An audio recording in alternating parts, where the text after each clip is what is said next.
bursting at the seams right now in terms of our house and where we do our business.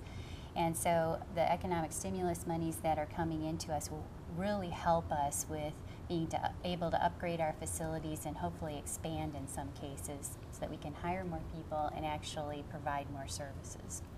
Paul? And at Bay Clinic, at our Ohana Family Health Centers, we have the same key challenges: facilities, equipment, technology, recruitment of staff.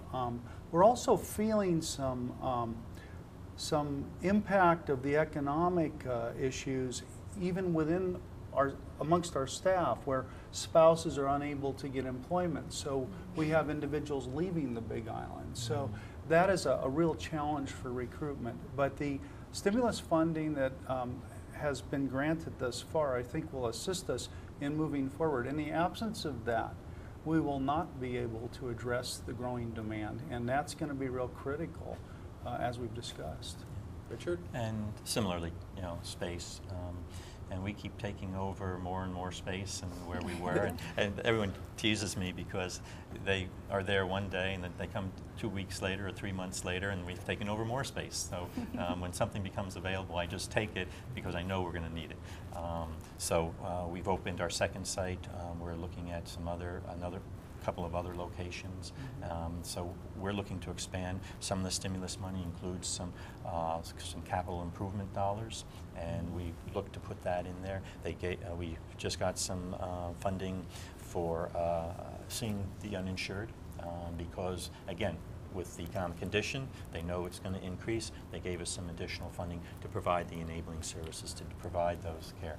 So those are the types of things we're doing. And we're coming to the end, but a couple things. First of all, I think that Senator Takamine and I want to thank you for doing what you do, which is taking care of the people of Big Island, which is phenomenal. And I think we can speak on behalf of our third senator, who we adore, Senator Kokobun, who will be in the next segment. We all really thank you so much. A couple things people probably should know. The legislative session is coming to an end. We've been focusing on a couple things. One is preserving resources for our health centers. And we passed legislation a couple years ago to use tobacco tax dollars to help with some of the care and structure at the health centers. So we're trying to preserve those monies because we feel that they are a great investment for the people. That's one thing.